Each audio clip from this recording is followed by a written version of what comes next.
Qu'est-ce que c'est que cette abomination? La question d'Antoine Dubois claqua dans l'air comme un coup de fouet.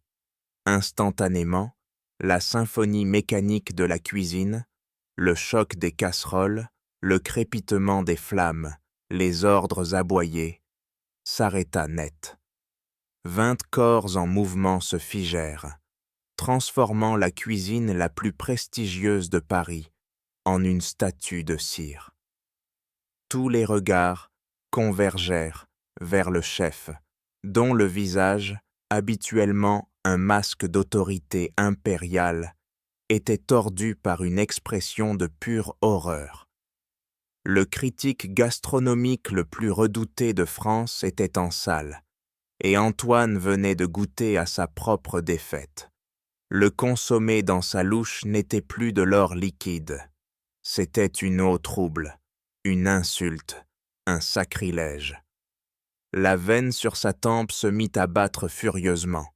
Ce n'était pas une simple erreur, c'était l'anéantissement de son travail, de son nom, de ses 3 étoiles. Une panique glaciale tenta de s'emparer de lui, mais il la noya aussitôt sous une vague de fureur purificatrice. Un roi ne faillit pas. S'il y a un désastre, il doit y avoir un traître. Son regard balaya ses troupes terrifiées. Il ignora le jeune commis qui blêmissait, trop insignifiant pour porter le poids d'un tel opprobre. Non, il fallait une cible plus symbolique, une anomalie. Et ses yeux la trouvèrent. Amara. Elle se tenait à l'écart, dans le purgatoire de la plonge, les mains immergées dans l'eau savonneuse. Le chaos du service glissait sur elle, comme l'eau sur la pierre. Elle était l'incarnation du calme, un silence qui, en cet instant de crise, devint pour Antoine une provocation intolérable. Il la désigna du doigt, un doigt accusateur qui tremblait de rage. « Vous ». Le mot, unique, suspendit le temps. Amara retira lentement ses mains de l'eau. Les gouttes qui tombaient de ses doigts semblaient compter les secondes avant l'exécution. Elle ne montra aucune peur, seulement une profonde lassitude, comme si elle avait attendu ce moment toute sa vie. Elle leva les yeux, son regard sombre et stable rencontrant la tempête dans le sien. « C'est vous qui avez fait ça. Ce n'était pas une question, c'était une condamnation. Chef, je n'ai fait que mon travail. Je n'ai pas approché. » « Silence !» la coupa-t-il, sa voix un grondement sourd. Il s'avança vers elle, chaque pas écrasant le sol carrelé. « Votre travail est de récurer, pas de créer, ou de détruire. Cet art est un héritage, madame. Il coule dans le sang, il se transmet de maître à élève depuis des siècles. Il ne s'improvise pas entre 2 piles d'assiettes sales. » Le venin dans ses mots était palpable. Il ne l'accusait pas seulement d'une faute, il niait son droit même d'exister dans cet univers. Il la voyait non comme une personne, mais comme une contamination. « Je ne vous ai jamais autorisé à penser dans ma cuisine. Votre seule présence est déjà une concession. Maintenant, elle est devenue un crime. Prenez vos affaires. Dehors. » Il lui tourna le dos, un geste de renvoi plus violent que n'importe quel cri. L'ordre était absolu, l'injustice totale. Amara resta immobile une seconde de plus, seule au milieu de la scène, sentant le poids de tous les regards sur elle. Sa mâchoire se contracta. Elle ne pleurerait pas ici, pas devant lui. Amara ne bougea pas tout de suite. Le mot « dehors » résonnait encore dans le silence assourdissant de la cuisine. C'était un ordre, mais c'était surtout une tentative d'effacement. La colère, blanche et froide, monta en elle, menaçant de déborder, mais elle la contint, la refoula au plus profond de son être. Lui donner sa rage serait lui donner une victoire. Lentement, avec une précision rituelle, elle se retourna vers son poste. Elle vida l'eau sale, nettoya l'évier avec une application méticuleuse, puis essuya ses mains sur un chiffon propre. Chaque geste était délibéré, empreint d'une dignité qui tenait tête à l'humiliation. Elle ne fuyait pas, elle clôturait un chapitre. Les autres cuisiniers la regardaient, fascinés et honteux. Ils venaient aussi d'assister à un lynchage, et leur silence les avait rendus complices. Elle dénoua le cordon de son tablier, le plia en un rectangle parfait, et le posa sur le comptoir en acier. C'était un adieu à son poste, mais aussi un acte d'accusation silencieux. Puis, elle se tourna pour faire face à Antoine, qui la regardait, déconcerté par ce calme qu'il prenait pour de l'insolence. Elle fit quelques pas vers lui, traversant la ligne invisible qui séparait son monde du sien. La brigade retint son souffle. Allait-elle crier, l'insulter? Au lieu de cela, elle s'arrêta, 1 mètre de lui, forçant ce roi à la regarder, non comme une subalterne, mais comme une égale. Chef, sa voix était basse, sans la moindre trace de tremblement, claire comme une note de cristal. Il y a 2 sortes de chefs, ceux qui craignent pour partager et ceux qui craignent pour posséder. Les premiers nourrissent le corps et l'âme. Les seconds ne nourrissent que leur propre ego. Elle fit une pause, laissant le poids de ses mots s'installer. Aujourd'hui, vous avez prouvé que votre faim à vous est insatiable. Mais rappelez-vous de ceci.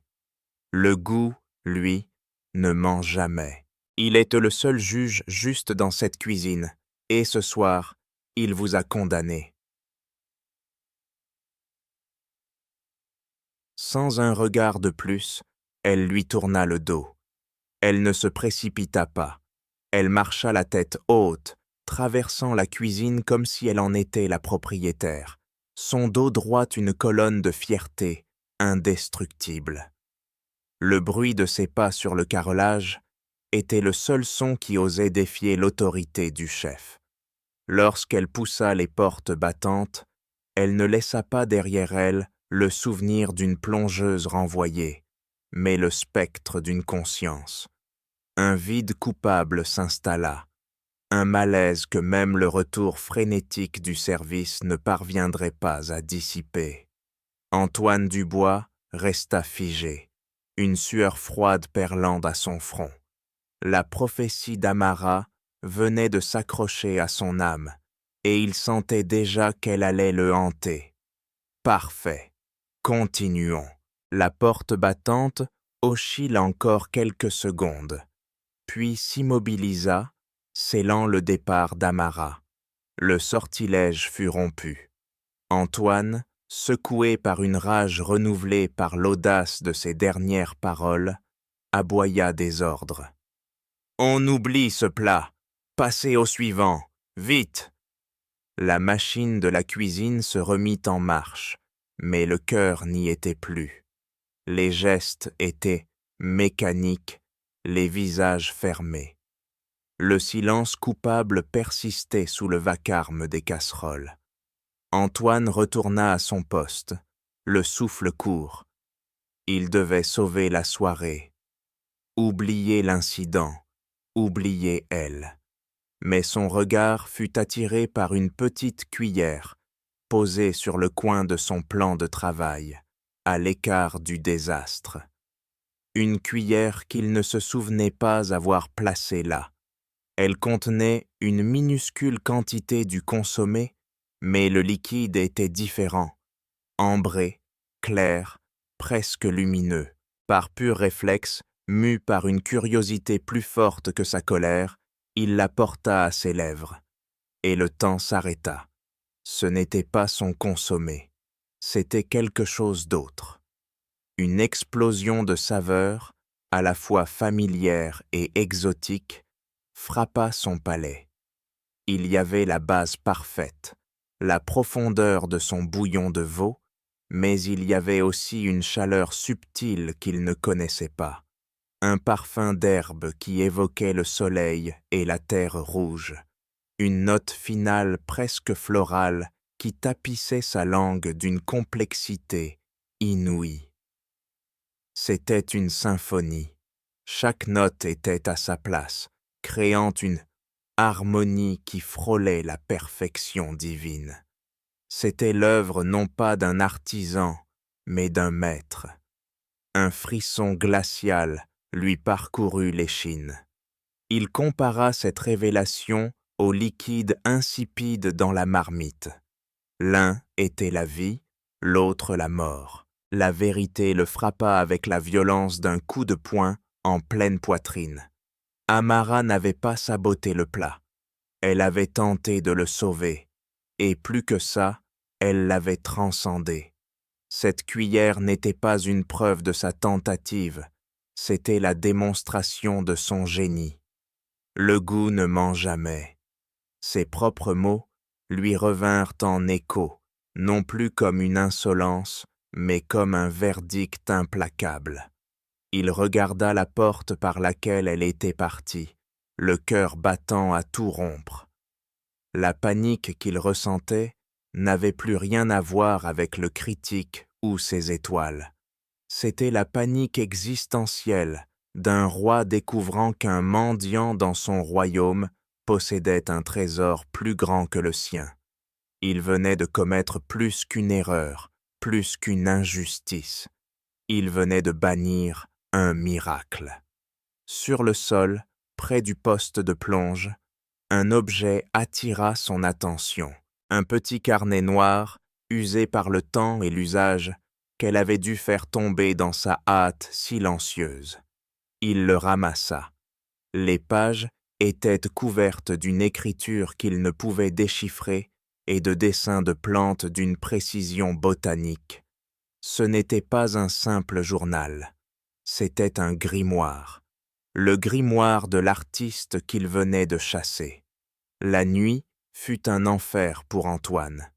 Chaque tentative de sommeil le ramenait au goût de cette cuillère, une saveur spectrale qui se moquait de ses décennies de travail acharné. Le visage calme et accusateur d'Amara se superposait à ses cauchemars. Au lever du jour, il n'était plus le monarque de la gastronomie française, mais un homme hanté, brisé. Le service du soir avait été une catastrophe silencieuse, une chorégraphie sans âme. Le critique l'avait senti. Antoine l'avait lu dans son regard poli, mais distant. Il avait tout perdu, bien avant de lire la critique à venir. Poussé par une urgence qu'il ne comprenait pas lui-même, il annula son service du midi. Un acte impensable, un sacrilège dans son propre temple.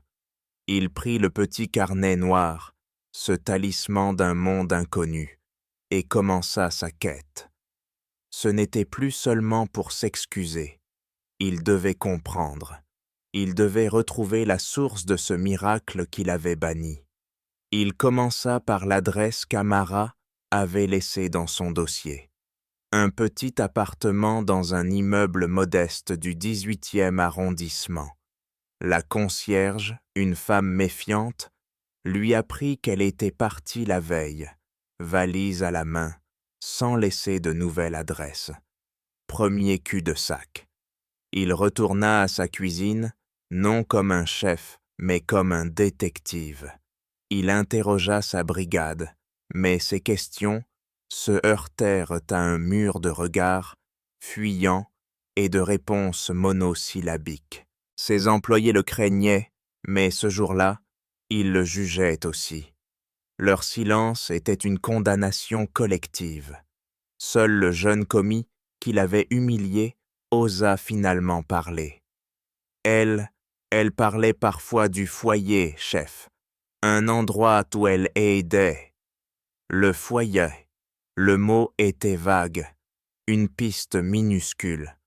Antoine, l'homme qui ne se déplaçait qu'en voiture avec chauffeur, se mit à arpenter les rues de Paris, à pied. Il quitta le luxe aseptisé du 8e arrondissement pour s'enfoncer dans les quartiers populaires, les quartiers vivants, colorés et bruyants qu'il avait toujours regardés de haut. Il montra une photo d'Amara, récupérée dans son dossier, dans les marchés africains, les épiceries exotiques, les petits restaurants de quartier. Il se sentait comme un étranger dans sa propre ville. Chaque réponse négative était une petite mort, mais chaque indice, même infime. Je l'ai déjà vue près de la Goutte d'Or. Elle achetait des épices que seule ma mère connaît, ravivait la flamme de son obsession. Cette quête n'était plus une simple recherche.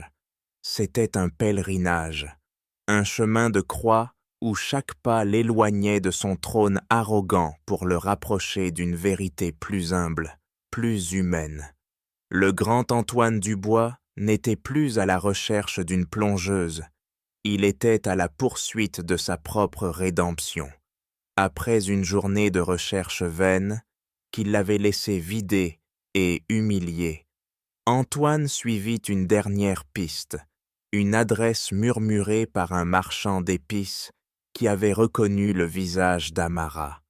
Il se retrouva devant la porte d'un centre communautaire sénégalais, un bâtiment modeste niché dans une rue animée du 20e arrondissement. Une musique douce et des éclats de rire s'en échappaient, contrastant violemment avec le silence monacal de sa propre cuisine. Prudemment, il poussa la porte. L'air était saturé d'un parfum riche et complexe, un mélange enivrant d'épices grillées, de légumes mijotés et de bonheur. Ce n'était pas l'odeur contrôlée et intellectuelle de la haute gastronomie. C'était l'odeur de la vie, de la maison, de l'âme. Et au centre de cette chaleur communicative, il la vit. Amara n'était plus la silhouette silencieuse et effacée de sa cuisine.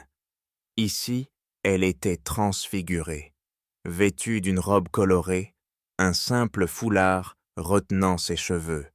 Elle se déplaçait au milieu d'une cuisine ouverte, avec une grâce et une autorité naturelle qu'il ne lui avait jamais soupçonnées. Elle ne cuisinait pas, elle dansait. Ses mains choisissaient les légumes, broyaient les épices, remuaient une marmite immense avec une fluidité instinctive, un savoir ancestral qui semblait guider chacun de ses gestes.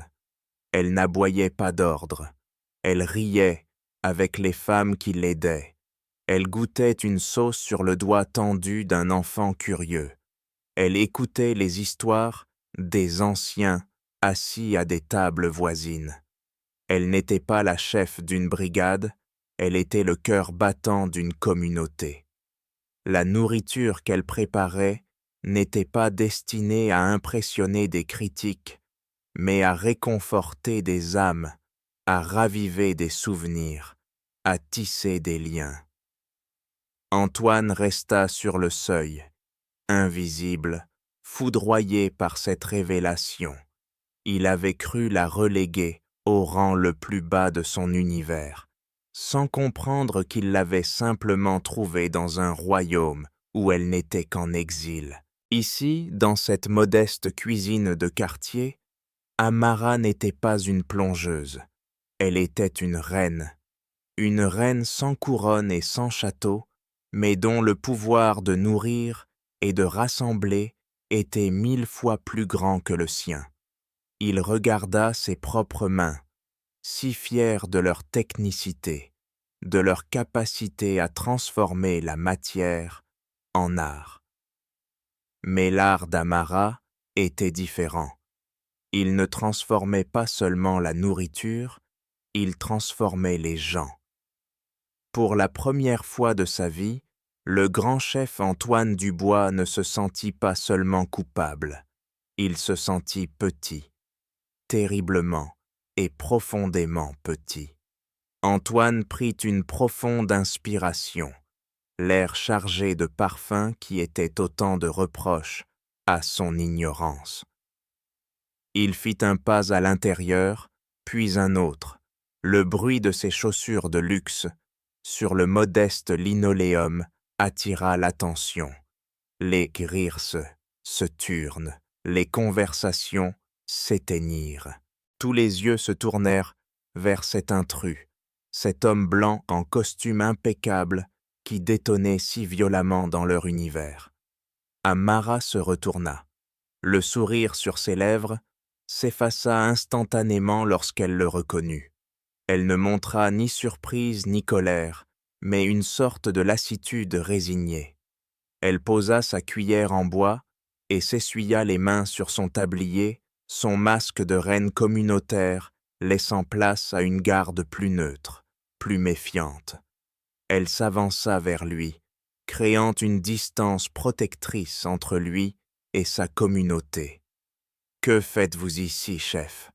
Sa voix était dénuée de toute l'émotion de la veille. Elle était plate, professionnelle. Antoine se sentit soudainement nu, dépouillé de son autorité. Les mots qu'il avait préparés, les excuses qu'il avait répétées, lui semblaient soudain creux et ridicules. Il tendit maladroitement le petit carnet noir. « Vous aviez oublié ça ?» Elle prit le carnet sans le remercier, ses doigts effleurant les siens. Le contact fut bref, mais pour Antoine, il fut électrique. « Ce n'est pas pour ça que vous êtes venu, » dit-elle. Ce n'était pas une question. Il déglutit, la gorge sèche. « Non, je suis venu pour... » Il marqua une pause, cherchant des mots qui pourraient commencer à combler le gouffre qu'il avait creusé. « Pour m'excuser, ce que j'ai fait était impardonnable. Ce que j'ai dit était une honte. Je n'avais aucune idée. Non, le coupa-t-elle doucement, mais avec une fermeté d'acier. Vous n'aviez aucune idée. C'est bien là le problème. Le silence s'installa, lourd de tout ce qui n'avait pas été dit.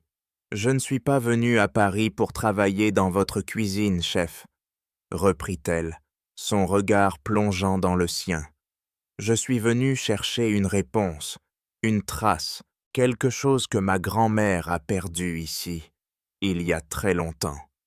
Pendant qu'elle parlait, elle feuilletait machinalement son carnet, celui qu'Antoine venait de lui rendre. Soudain, ses doigts s'arrêtèrent. Une expression d'incompréhension totale traversa son visage. Coincée entre deux pages qu'elle était sûre de ne pas avoir touchées depuis des années, se trouvait une photographie. Une vieille photographie sépia, au bord corné. Elle la sortit, le souffle court. L'image montrait deux personnes. Une jeune femme sénégalaise, magnifique, au sourire éclatant, qu'Amara reconnut immédiatement comme étant sa grand-mère, Madame Ndiaye, et à côté d'elle, un jeune homme français, ambitieux et fier, posant devant la façade d'un restaurant nouvellement ouvert. Antoine se pencha pour regarder. Un frisson le parcourut. Le restaurant sur la photo, c'était le sien. Le chêne d'or. Et le jeune homme, il reconnut les traits du père de l'actuel propriétaire, le fondateur de la dynastie. La querelle personnelle venait de voler en éclats, remplacée par un mystère bien plus vaste et bien plus sombre.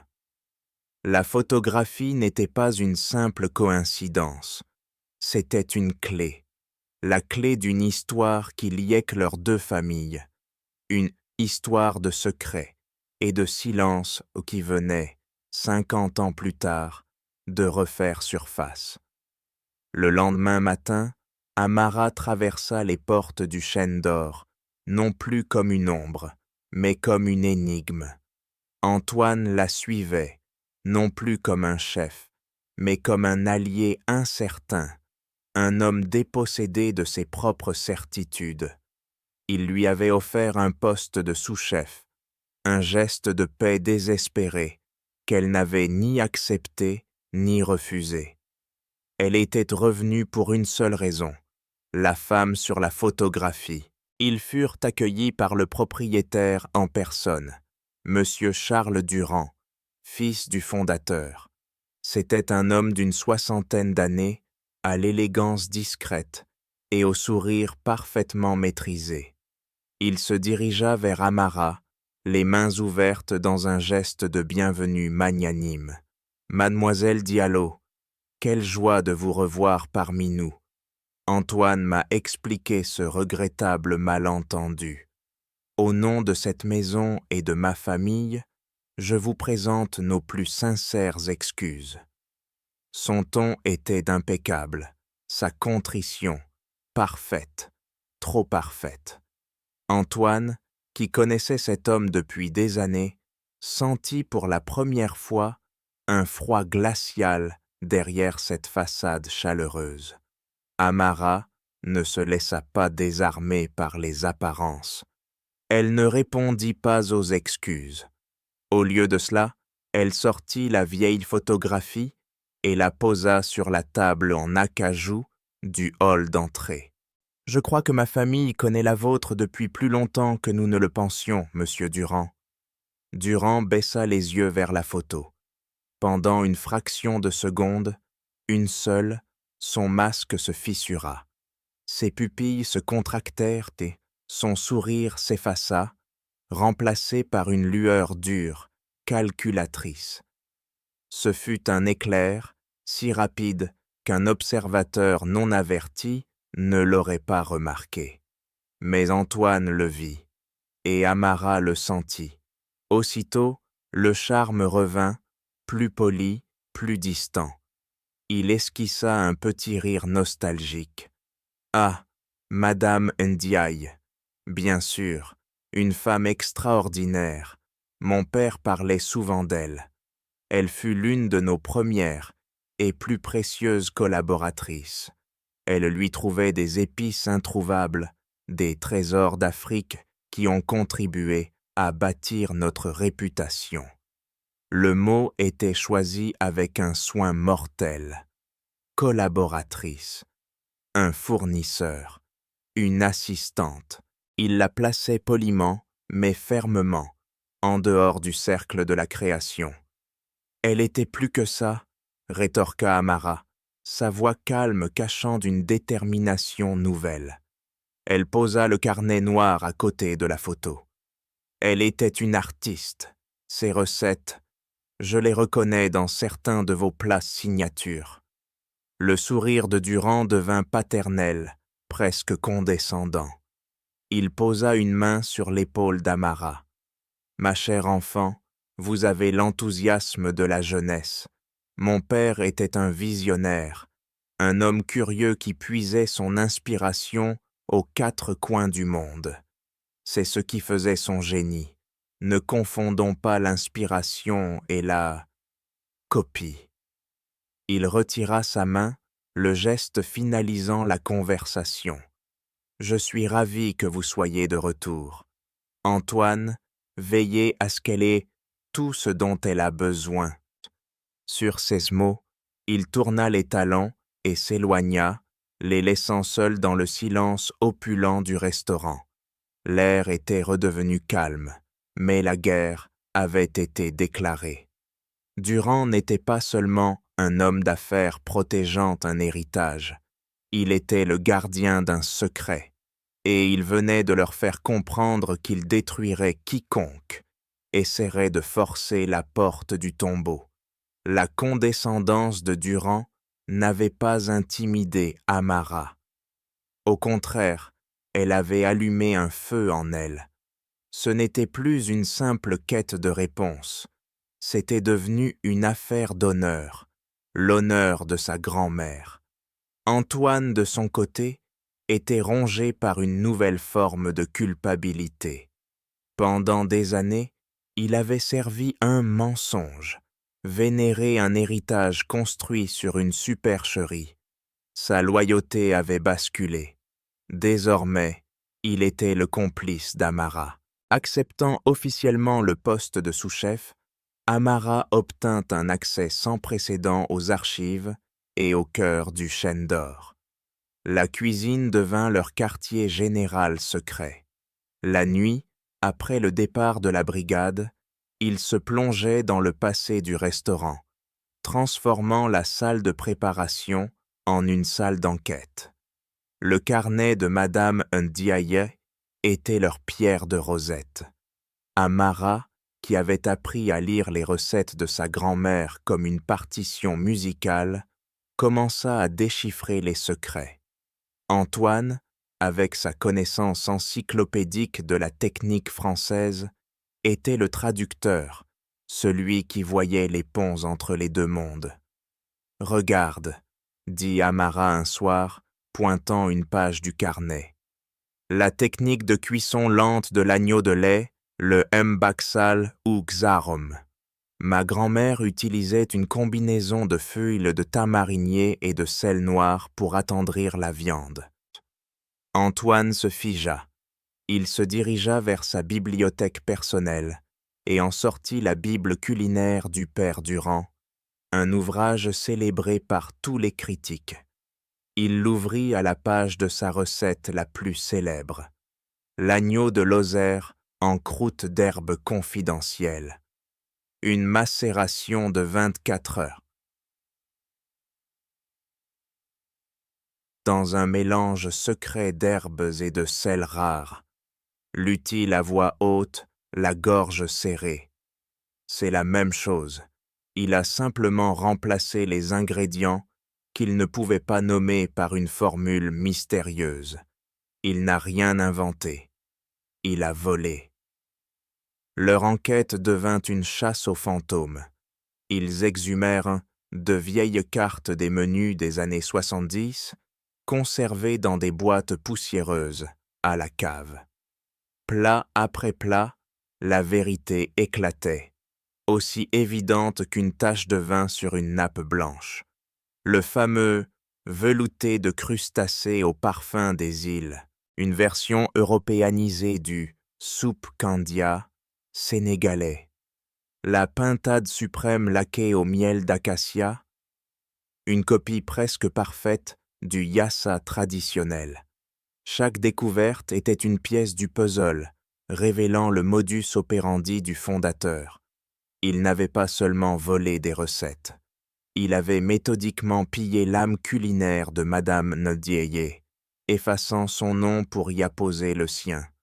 Ils trouvèrent plein de vieilles factures, des lettres. Les premières étaient ceux pleines de promesses d'un partenariat, d'un restaurant commun. Puis, le ton changeait. Les lettres devenaient plus froides, plus rares. La dernière, non envoyée, était une simple note administrative, mettant fin à leur collaboration.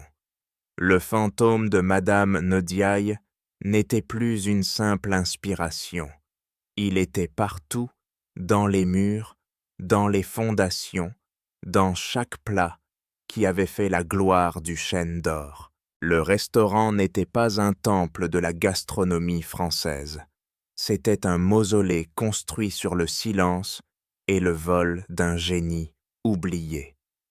Et Charles Durand était le grand prêtre de cette religion du mensonge.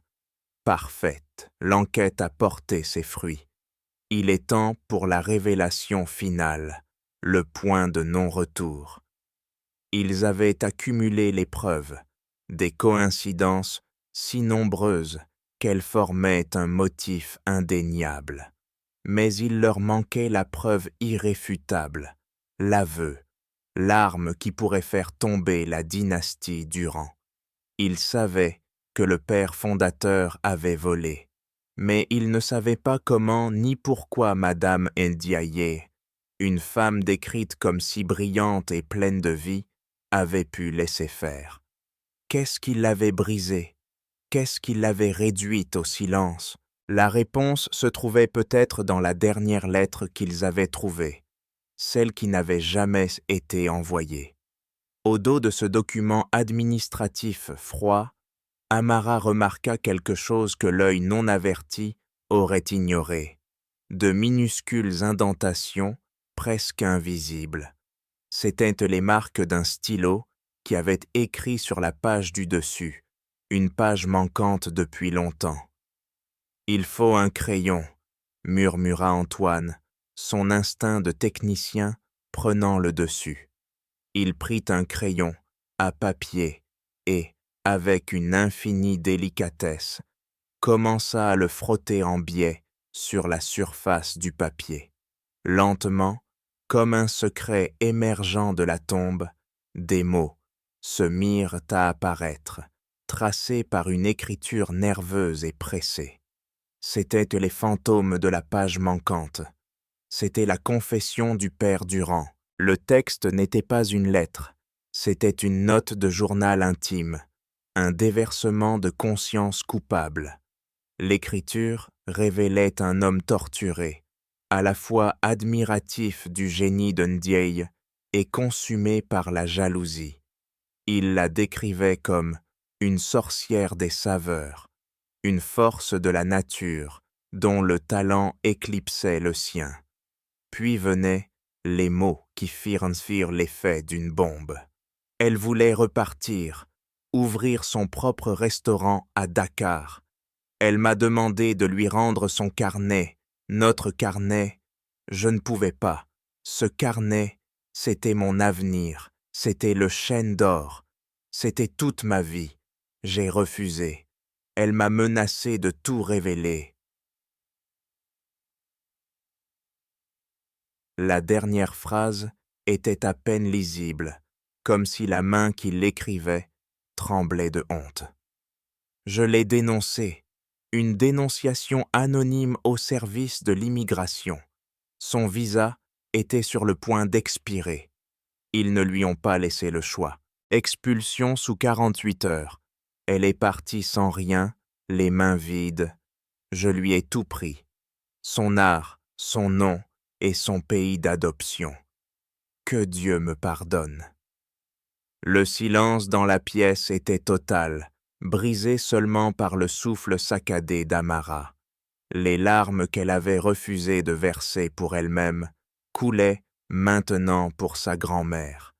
Ce n'était pas un simple vol de recettes, c'était une trahison abjecte, une destruction méthodique de la vie d'une femme pour construire un empire. Le grand fondateur du Chêne d'Or n'était pas seulement un plagiaire, c'était un monstre. Antoine posa une main sur l'épaule d'Amara, non plus comme un chef ou un allié, mais comme un simple être, humain face à une douleur immense. Il n'y avait plus de retour en arrière possible. Il ne détenait plus seulement un secret culinaire. Il détenait la preuve d'un crime moral qui souillait chaque pierre de ce restaurant. La vérité est une arme. Il est temps de l'utiliser. La douleur d'Amara se mua rapidement en une fureur froide et silencieuse. La tristesse avait laissé place à une détermination de fer. Elle ne voulait plus seulement la reconnaissance, elle exigeait justice. Armée de la confession spectrale de son crime, elle ne pouvait plus attendre. Le lendemain, sans prévenir, elle se dirigea vers le bureau de Charles Durand, Antoine sur ses talons, le visage grave. Ils entrèrent sans frapper. Durand était au téléphone, parlant argent et pouvoir. En les voyant, son visage affable se durcit. Il termina sa conversation d'un mot sec et se leva, son corps formant une barrière devant son bureau massif en acajou. La politesse avait disparu. Que signifie cette intrusion? Amara posa la lettre sur le buvard en cuir de son bureau, juste à côté d'une photo encadrée du père fondateur. « La vérité », dit-elle, sa voix plus tranchante qu'un couteau. La vérité sur le crime qui a fondé cet empire. Durand jeta un œil à la feuille, reconnut l'écriture fantomatique. Son visage ne trahit aucune surprise, seulement un profond agacement, comme si on le dérangeait pour une trivialité. Il soupira. « L'héritage est une chose complexe, mademoiselle. Mon père était un homme de son temps. Il a fait des choix difficiles. » Des choix? La voix d'Amara monta d'un cran, vibrante d'une indignation contenue. Vous appelez ça un choix?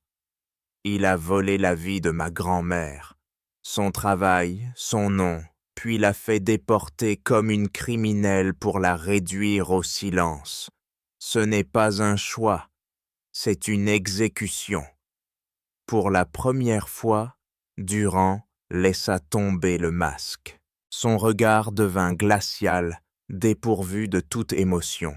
C'était le visage d'un homme habitué à écraser les obstacles, pas à les contourner. Mon père a fait ce qu'il fallait pour bâtir quelque chose qui dure, quelque chose qui vous emploie aujourd'hui, ironiquement. Cet empire a survécu grâce à sa force, pas à sa sensiblerie. Je vais tout révéler, déclara Amara, le menton haut. Chaque journaliste, chaque critique, chaque client saura que ce restaurant est construit sur un mensonge et une tombe. Durand eut un petit rire, un son sec et sans joie. Vraiment, faisons un jeu, vous et moi. D'un côté, nous avons vous, une immigrée probablement en situation irrégulière, sans un sou, avec une histoire invraisemblable. De l'autre, moi, Charles Durand, pilier de la gastronomie française, ami de ministres et de financiers. À votre avis, qui le monde croira-t-il? Il se pencha au-dessus de son bureau, sa voix se faisant plus basse, plus venimeuse. Je peux passer un coup de fil, et demain vous serez dans un avion pour Dakar. Je peux détruire votre réputation au point que vous ne trouverez même plus de travail pour nettoyer des toilettes. Je peux vous effacer, mademoiselle Diallo, tout comme mon père a effacé votre grand-mère. C'est dans notre sang, voyez-vous, le talent de faire disparaître les gens. Antoine, qui était resté silencieux, s'avança. « Charles, ça suffit. C'est indigne. » « Indigne ?» le coupa Durand avec un mépris total. « Ne soyez pas naïf, Antoine. Vous êtes mon employé. Le meilleur peut-être, mais un employé. Remplaçable. Ne l'oubliez jamais. » Avec un geste d'une rapidité surprenante, il prit la lettre sur le bureau, la plia et la mit dans sa poche.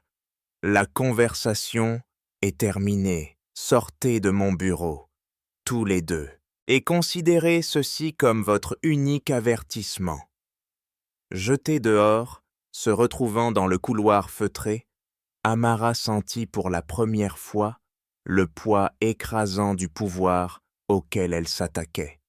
Durand ne s'était pas contenté de la menacer. Il lui avait volé sa seule preuve.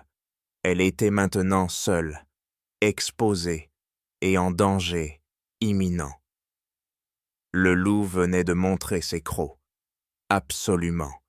La confrontation a eu lieu. La menace est réelle. Il est temps pour les héros de trouver leur dernière arme. Voici la suite et la fin de l'histoire, point par point. Le couloir du Chêne d'Or leur parut soudain glacial, hostile. La menace de Durand y n'était pas vaine. L'étau pouvait se resserrer à tout moment. La panique aurait dû les submerger, mais la rage d'Amara s'était muée en une lucidité tranchante. Ils étaient désarmés, Durand leur ayant confisqué leur seule preuve écrite. Il fallait penser autrement. Il fallait trouver une preuve que Durand ignorait, une vérité qu'il n'avait pas pu voler. « Il a le papier », murmura Antoine, les mains tremblantes, alors qu'il se réfugiait dans la cuisine déserte. « Il peut le brûler, c'est fini. »« Non, » répondit Amara, ses yeux fixés sur un point invisible. « Il a la confession, mais il n'a pas l'âme. Mon Dieu, il n'a jamais eu l'âme. » Antoine la regarda, sans comprendre. « Le carnet, » continua-t-elle, une lueur s'allumant dans son regard. « Le vrai, le carnet original de ma grand-mère, celui que son père a volé. S'il existe encore, il est dans ce bureau. Un homme comme Durand ne détruit pas le trophée de sa victoire. Il le conserve. C'est là-dedans que se trouve la preuve finale. Pas seulement les recettes, mais ce qu'il n'a pas su copier. Le plan était insensé, suicidaire, mais c'était le seul qui leur restait. Le soir même, pendant que Durand recevait des invités importants dans un salon privé, Antoine déclencha délibérément une alarme de surchauffe dans les fours principaux, une procédure qui exigeait la présence du chef et du directeur pour une réinitialisation manuelle. Pendant que Durand et la sécurité se précipitaient vers les cuisines, furieux, Amara, guidé par Antoine via une oreillette, se glissa dans le bureau directorial. Le temps était compté. Elle se dirigea vers le portrait du père fondateur, comme guidée par un instinct. Derrière, comme dans ses espoirs les plus fous, se trouvait un coffre-fort. Antoine lui donna la combinaison, l'anniversaire de l'ouverture du restaurant, une date qu'il connaissait par cœur. La porte blindée s'ouvrit dans un léger déclic, et à l'intérieur, il était là, le grimoire, un carnet relié en cuir, patiné par le temps. En l'ouvrant, Amara sentit l'odeur de sa grand-mère, un mélange de papier ancien et d'épices lointaines. Les pages étaient couvertes de son écriture élégante, de notes, de souvenirs. Mais la véritable découverte se trouvait sur la dernière page. Une dédicace qu'Auguste Durand n'avait sans doute jamais comprise.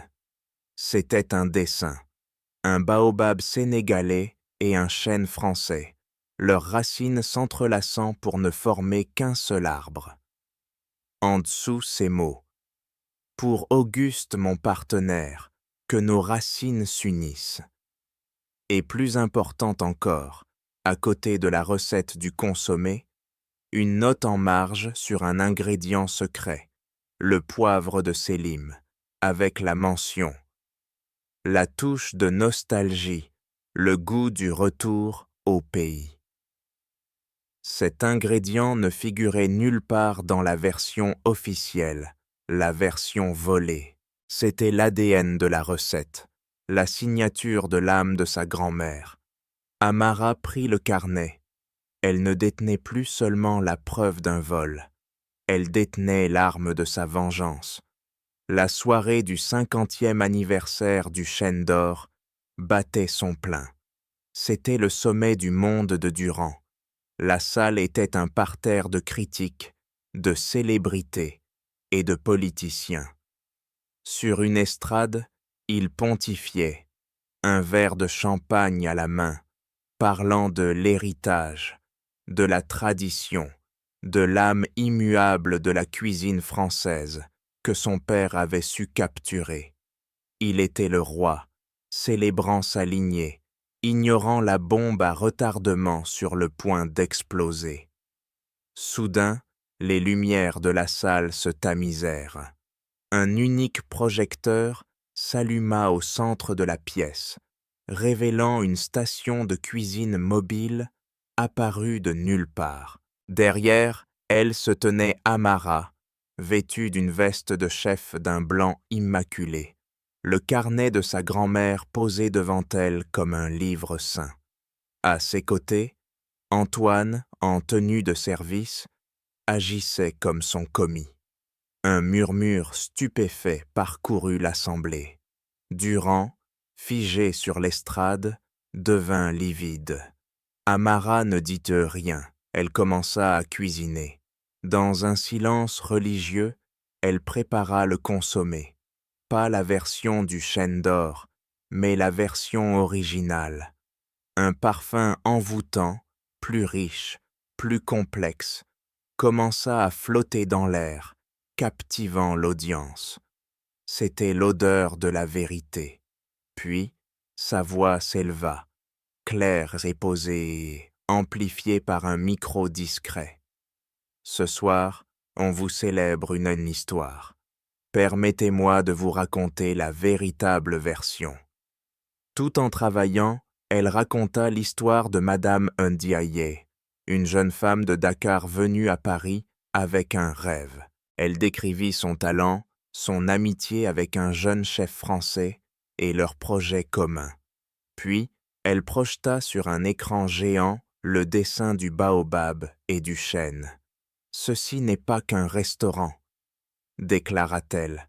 « Cela aurait dû être un symbole, le symbole d'une rencontre, d'un partage, mais une amitié a été trahie, un héritage a été brisé et une âme a été volée. » Elle ajouta la touche finale à son plat, quelques grains de poivre de Sélim qu'elle présenta à l'audience.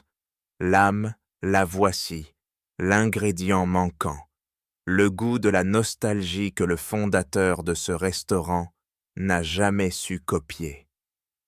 Sur un signe d'Antoine, des serveurs apportèrent à chaque invité une petite tasse du consommé fumant. Le critique le plus influent, assis au premier rang, goûta le premier.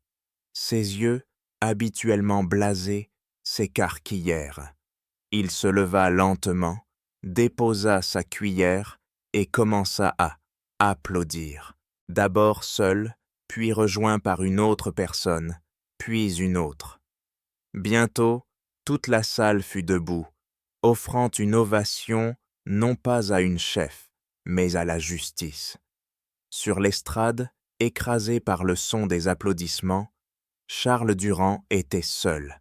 Les flashs des appareils photo crépitaient, immortalisant non pas son triomphe, mais sa chute spectaculaire. Le scandale fut instantané et dévastateur. Avant même que les invités aient quitté la salle, les premiers tweets et articles de blog fusillants, racontant l'incroyable coup de théâtre. Le lendemain, l'affaire faisait la une de tous les journaux. Le chêne d'or, 50 ans de mensonges, l'héritage empoisonné de la gastronomie française. L'histoire d'Amara et de sa grand-mère était devenue un symbole national de la lutte contre l'injustice et l'appropriation culturelle. Pour Charles Durand, la chute fut aussi rapide que brutale. Ses amis puissants se détournèrent un peu de lui. Les investisseurs retirèrent en seuil leurs fonds. Le restaurant, autrefois un sanctuaire, devint une attraction morbide pour les touristes avant de fermer ses portes. Son nom à jamais souillé. Des enquêtes furent ouvertes pour fraude, publicité mensongère et même sur les circonstances de l'expulsion de Madame Ndiaye 50 ans plus tôt. La dernière image que l'on eut de Durand fut celle d'un homme vieilli, le regard vide, entrant dans le cabinet d'un avocat, seul vestige de son empire déchu. Mais pour Amara, la vraie justice n'était pas dans la chute de Durand. Elle était dans la réhabilitation de sa grand-mère. Quelques semaines plus tard, dans une cérémonie émouvante au ministère de la Culture, le gouvernement français présenta des excuses officielles et décerna à Madame Ndiaye, à titre posthume, la médaille des Arts et des Lettres pour sa contribution exceptionnelle à la gastronomie. C'est Amara, vêtue d'une robe sénégalaise traditionnelle, qui monta sur l'estrade pour recevoir la médaille. Elle ne fit pas un long discours. Elle tint la médaille contre son cœur et dit simplement « Ma grand-mère disait toujours que la meilleure nourriture est celle qui est partagée. Aujourd'hui, son histoire est enfin partagée avec vous tous. Son nom est enfin rendu à la lumière. Merci. »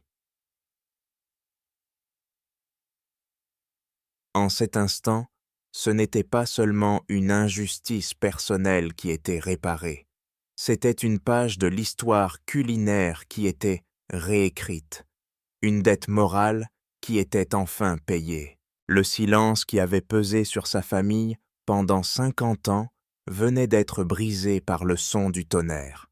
La victoire avait un goût de justice, mais elle laissait derrière elle un champ de ruines. Le chêne d'or était fermé, sa brigade dispersée. Antoine, bien que salué comme un héros par beaucoup, se sentait profondément responsable, complice passif d'un système qu'il n'avait jamais remis en question. Il savait qu'une simple place dans la nouvelle histoire d'Amara ne suffirait pas à sa rédemption. Il devait agir. Il vendit ses parts dans d'autres affaires, liquida ses investissements, rassemblant une somme considérable. Puis, il alla trouver Amara, non pas avec une proposition, mais avec une toile blanche.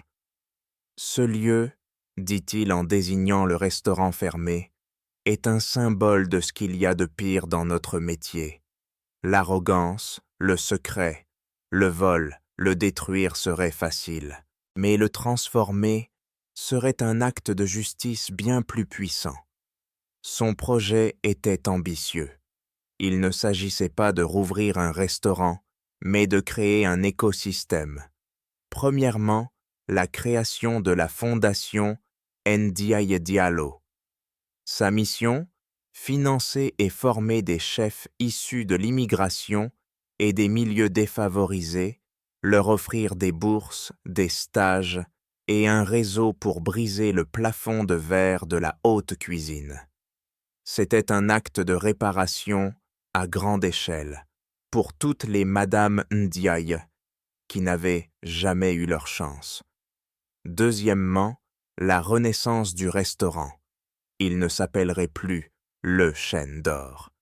Il n'aurait pas pour but de collectionner les étoiles, mais de raconter des histoires.